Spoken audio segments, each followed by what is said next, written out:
This is the entrance to the Clemson Sandhill REC, across from the village of Sandhill. This is where you'll enter from the school day programs. Coming from I-20 or number 1, it's the first traffic light at the village. Coming from I-77 or Hardscrabble, it's the second traffic light. You're actually turning in on a road named Pecan Grove Road. We're going to proceed now to the Children's Garden where the program will be held.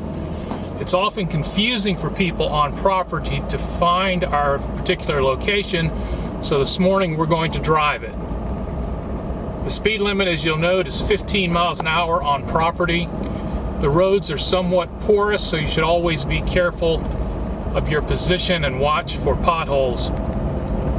We're actually driving through the pecan orchard at Sandhill now.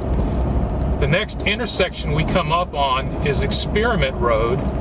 You would continue straight if you wanted to go to our lake house, but we're going to make a right turn.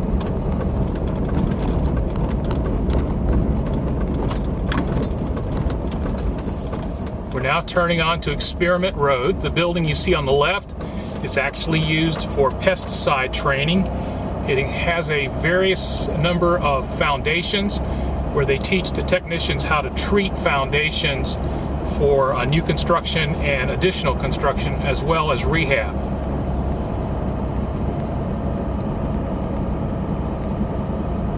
Continuing along Experiment Road, we'll be approaching a red brick building on our left. That's where Richland County Extension is housed, along with a couple of other agencies, including Department of Natural Resources.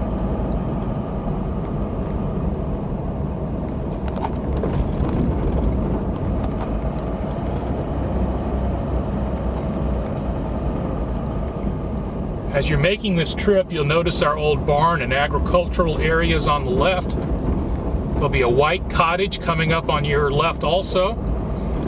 And the road we are approaching is Two Notch. That gate is always closed, but you can exit through Two Notch at any time once on property. You just cannot enter. We're going to be making a left turn just short of Two Notch.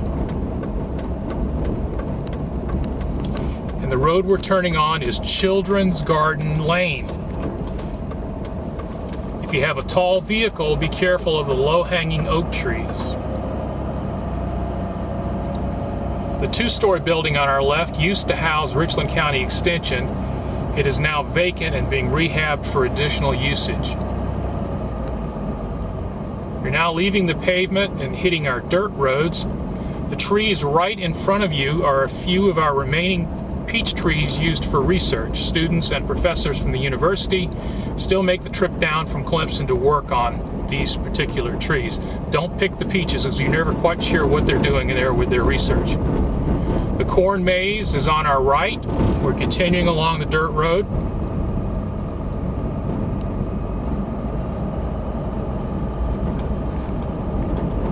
Now we'll go between the maze and our conservation area on the left. And we'll be coming up to an intersection. The intersection is marked, and you'll see the sign that points to the left for the Children's Garden and Conservation Station, and straight ahead for bus parking. You will continue straight ahead as indicated by the bus parking sign. Corn maze stays on your right. And as we round this curve, you'll begin to see the farm-themed playground. This is the area where the buses will come to drop the children, and on the left, next to the Children's Garden, is where the cars will park. Once the buses have dropped off their children, they will proceed on straight and park up against the trees on the right, which I will now show you. It's usually best to back the buses in, which makes for a much easier exit. There's plenty of room. And that's how to get to the school day programs at Sandhill REC.